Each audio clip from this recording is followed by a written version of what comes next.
A very warm welcome to you, my friend. It's been a while. I don't know if I still know how to do this, so go easy on me. The continuation with the Depeche Mode album review series. Now, if you've been following me from the beginning, you all know that this is kind of what this channel was known for, the Depeche Mode album review series. Now, that series has kind of grounded to a halt.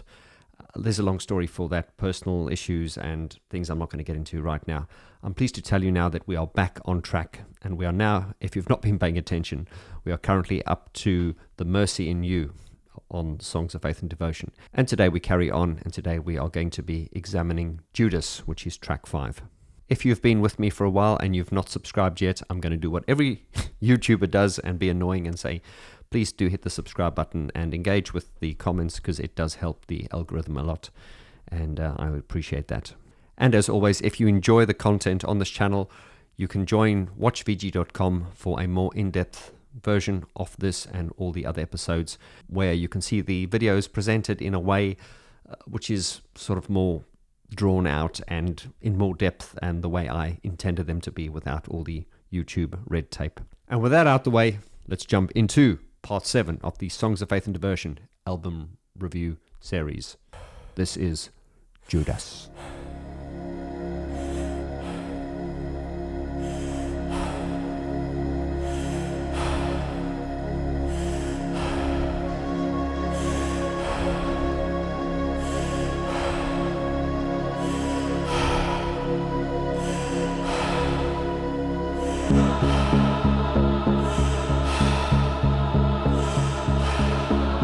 Judas is the 5th track on this momentous album, and I felt really old when I realized that this came out in 1993.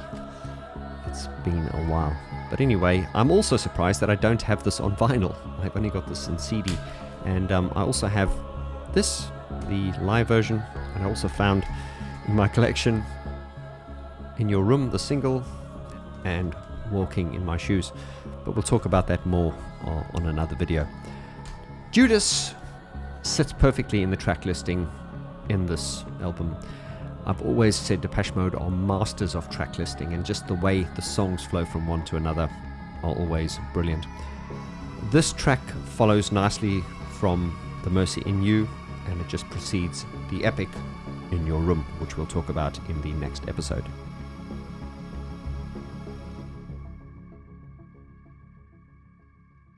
Now, talking to Depeche Mode fans about this album, everyone has mixed reviews. I always have said it's very fascinating about this catalogue is that we're all fans of this band, but some people obviously like more albums than others.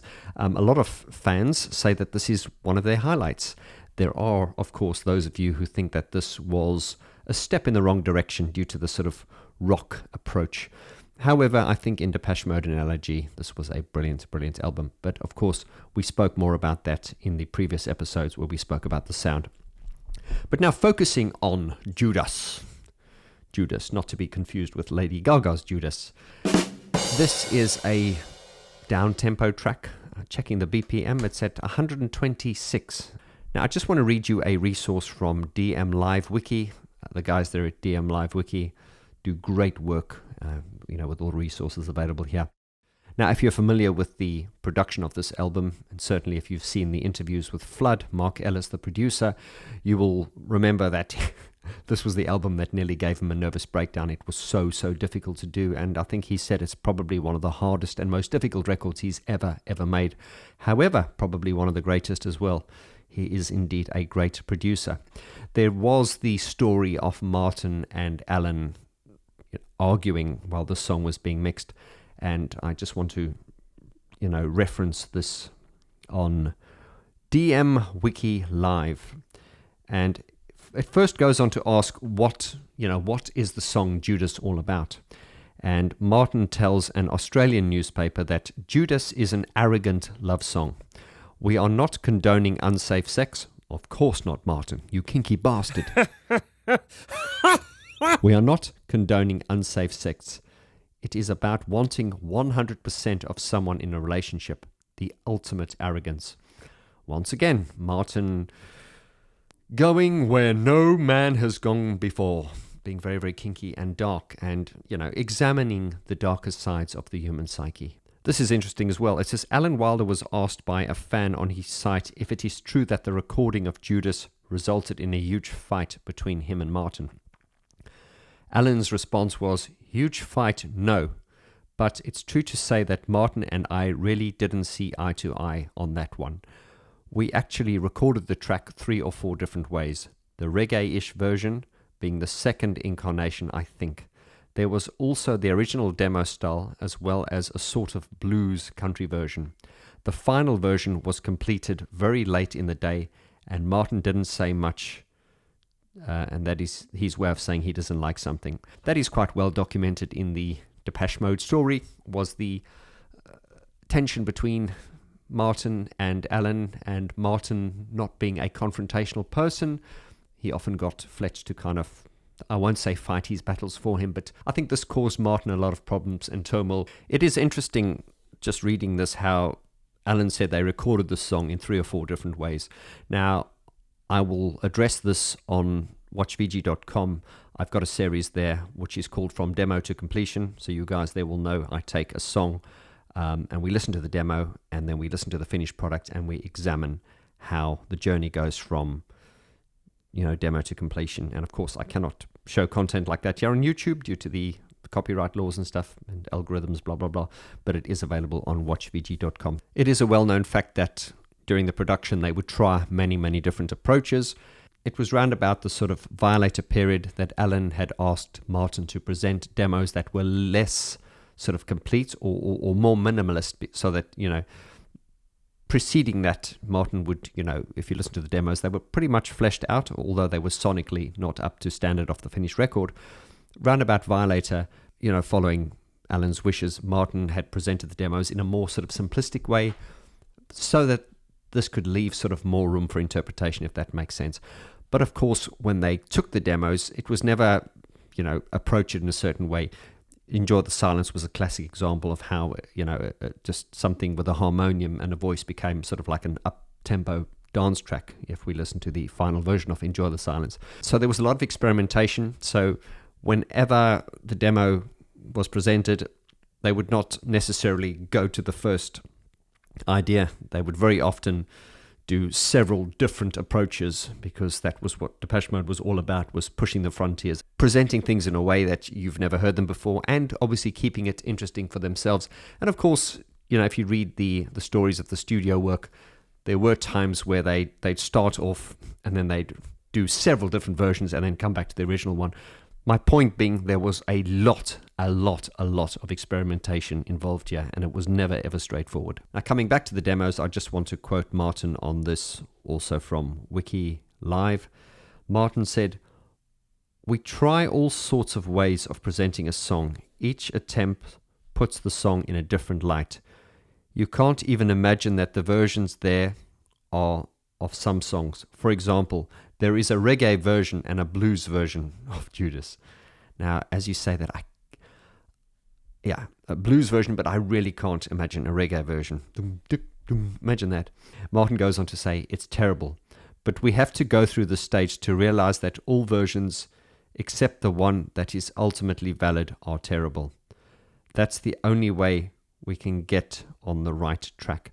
So there you have it. Martin really saying that the way they find the ultimate approach for each song is really through a process of elimination, by doing a blues version, doing a jazz version, a reggae version, and then just going, okay, those are all terrible. We now know we've tried everything. And I think if you're an artist or a musician or a producer and you've released music, as artists, we're never happy. We're never 100% happy. So I think with Depeche Mode, in working this way, in doing so, they kind of exhaust all the possibilities and eliminate all doubt in their minds, so that by the time the song is released, they know that that is the ultimate and the best version they could have done. I'm still having a hard time trying to imagine Judas done in reggae. Right. Before we get carried away, let's now get over to the keyboard room and we're going to examine this song, the chords, the structure, and all the parts.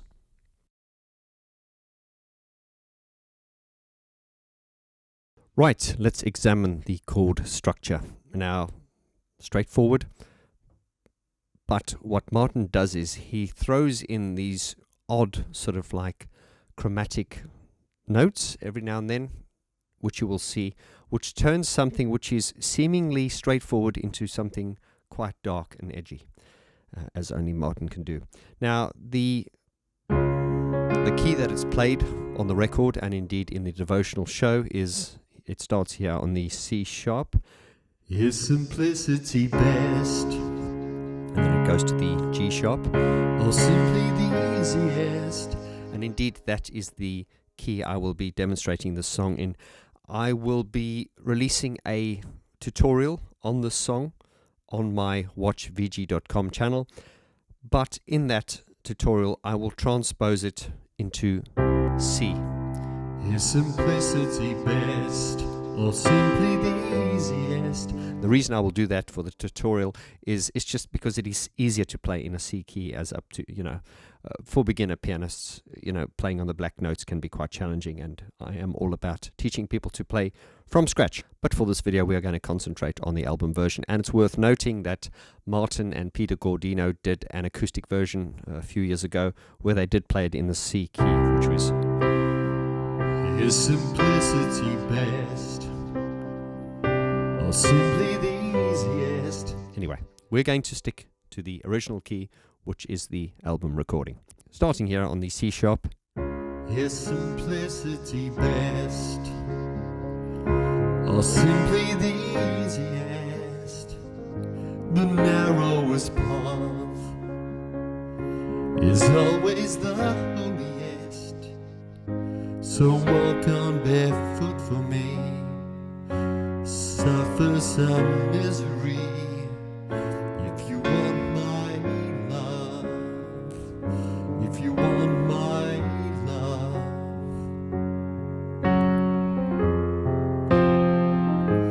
Man will survive. Now, let's just examine what I did there. Straightforward. Is simplicity best, I love that line. or simply the easiest? Just that lyric, is simplicity best, or simply the easiest, along with that easy, melodic structure. The narrowest path is always the holiest. Yeah, we get a variation. So walk on barefoot for me, Watch this. suffer some misery, if you want my love, if you want my love. And then... So what's interesting there is just the way those chromatic notes move sort of in the bass part, just giving it that sort of... It almost feels like the ground is moving beneath you. So it's, if he didn't put in those chromatic notes, it would have a lot different feel. Watch. So walk on barefoot for me, suffer some misery. If you went down to like a traditional way would be just to get down to that, Suffer some misery, if you want my love. that is a real sort of traditional way of doing it. But watch what Martin does.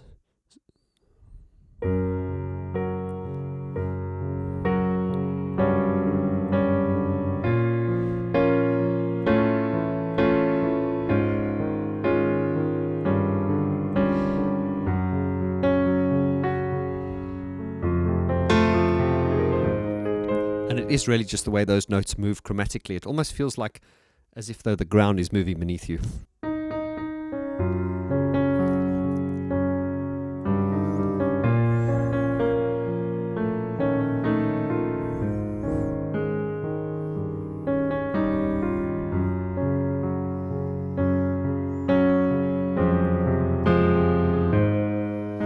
And then of course the second verse, same structure. Man will survive the harshest conditions and stay alive through difficult decisions.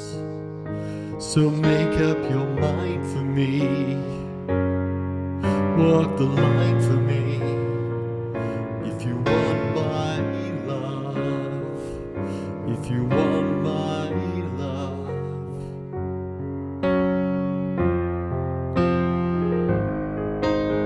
And then, to me, the sort of bridge, which is almost like a highlight of the song.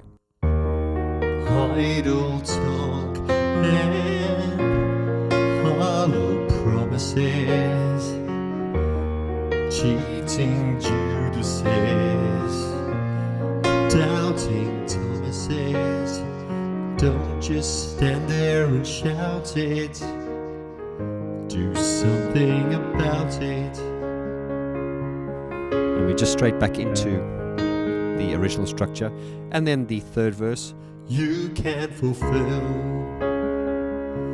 your wildest ambitions, and I'm sure you will lose your inhibitions. So open yourself to me, risk your health for me. If you want my love, if you want my love, if you want my love. And it's just really that simple outro. If you want my love, if you want my love, if you want my love. That sort of is the basis. Then, of course, you've got all those strings and stuff and everything. This song is beautiful. It was done with bagpipes and everything, and it has a lot of sort of like discordance, sort of like sounds in the background.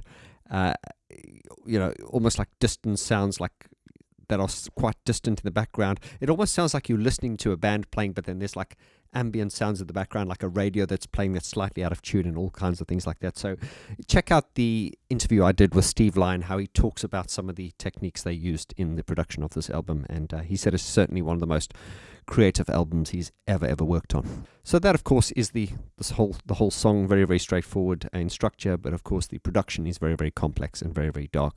And I just love the outro of this, the way it sort of blends into In Your Room. It's got that boom, boom, boom, boom, boom, boom, boom, boom, boom, boom, boom. And my goal in showing you the chords is just to sort of show you the seams, because obviously when you're listening to this, the way it's put together, it's kind of seamless. And what I mean by that is, it doesn't sort of it doesn't sort of move that. It sort of like drifts into the chord. So in my demonstration, what I'm trying to do is I'm trying to show you where the seams are, if that makes any sense. And let's just listen to it melodically, shall we?